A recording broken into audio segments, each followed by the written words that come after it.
Good morning students, how are you बेटे? Hope you all are fine.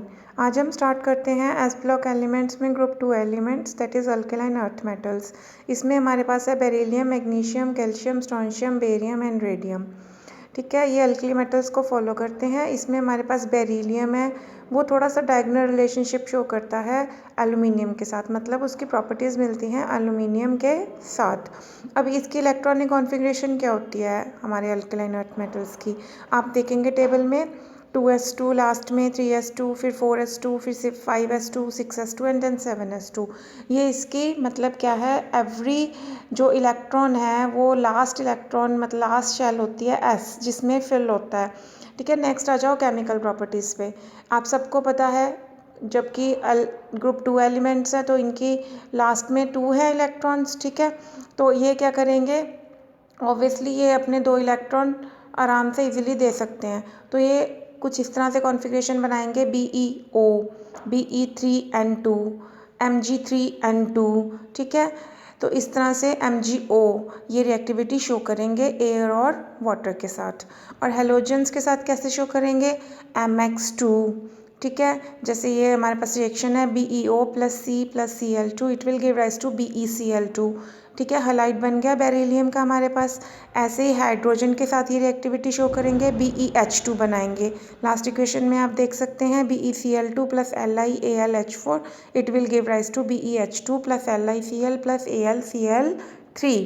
ठीक है, reactivity towards acid, acid के साथ MCl2 फिर से हलाइड बना दिया। ठीक है, रिड्यूसिंग नेचर है इनकी, क्या है, reducing nature, strong reducing agents behave करते हैं ये।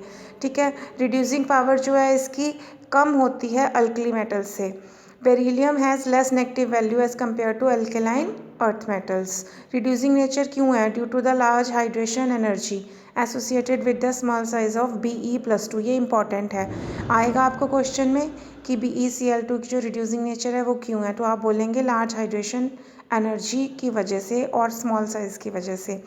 आगे अमोनिया के साथ रिएक्शन देखो कैसे शो करता है, MnH3 x +2 चार्ज यानी आयन बना देता है +2 NH3Y, मतलब ये इसका एक कंपाउंड बन जाता है जिसको आपको याद रखना पड़ेगा। नेक्स्ट है ऑक्साइड्स और हाइड्रोक्साइड्स, MOH ट्वाइस जैसे कि कैल्शियम का है। ठीक है, बेरिलियम का है, क्या कैसे ऑक्साइड बनेंगे, BeOH ट्वाइस, क्लियर। ठीक है, CaOH twice, MgOH twice, hydroxides बनेंगे। ठीक है, ये हम कर चुके हैं। हलाइड्स में BeCl2 जो है वो आप नीचे वाली स्ट्रक्चर में देखेंगे, चेन लाइक स्ट्रक्चर बनाएगा। ठीक है, बेरिलियम हलाइड है, वो कोवेलेंट इन नेचर है, सॉल्युबल इन ऑर्गेनिक सॉल्वेंट है। Beryllium chloride has a chain like structure, जैसे कि देखो आप हर BeCl2 नेक्स्ट BeCl2 से जुड़ा हुआ है और एक चेन लाइक स्ट्रक्चर हमारी बन गई है। अब salt of oxo acids, salts कैसे बनते हैं ऑक्सो एसिड्स के, कार्बोनेट्स बनते हैं, सल्फेट्स बनते हैं, नाइट्रेट्स। देखो कार्बोनेट्स आप सबने 9th क्लास में भी किए थे, MgCO3, BeCO3, CaCO3 बन गए कार्बोनेट। इसी तरह से सल्फेट BeSO4, MgSO4, CaSO4।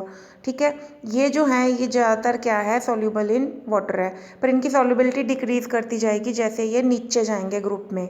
ठीक है, तो ग्रेटर हाइड्रेशन एंथैल्पी है Be+2 और Mg+2 आयन की, इसीलिए क्या होता है वो ओवरकम कर देती है लैटिस एंथैल्पी फैक्टर को।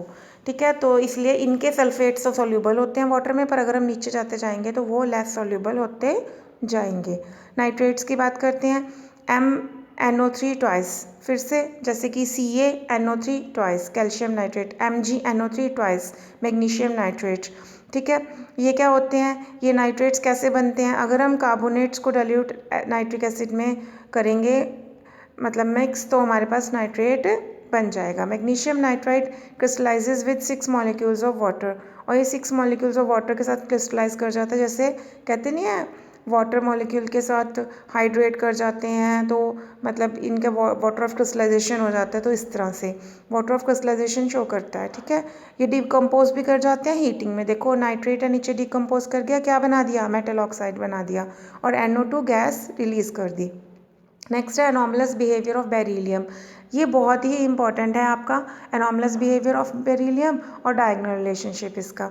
तो बेरिलियम का एनॉमलस बिहेवियर क्या है? एक तो ये एक्सेप्शनली स्मॉल साइज़ है, ठीक है बेटा, और आयनिक साइज इसका बहुत स्मॉल है, और do not compare with other members of the group. High ionization enthalpy है, ये है, और it does not exhibit coordination number more than 4 से ज़्यादा कोऑर्डिनेशन नंबर ये एग्जिबिट नहीं करता as in its valence shell.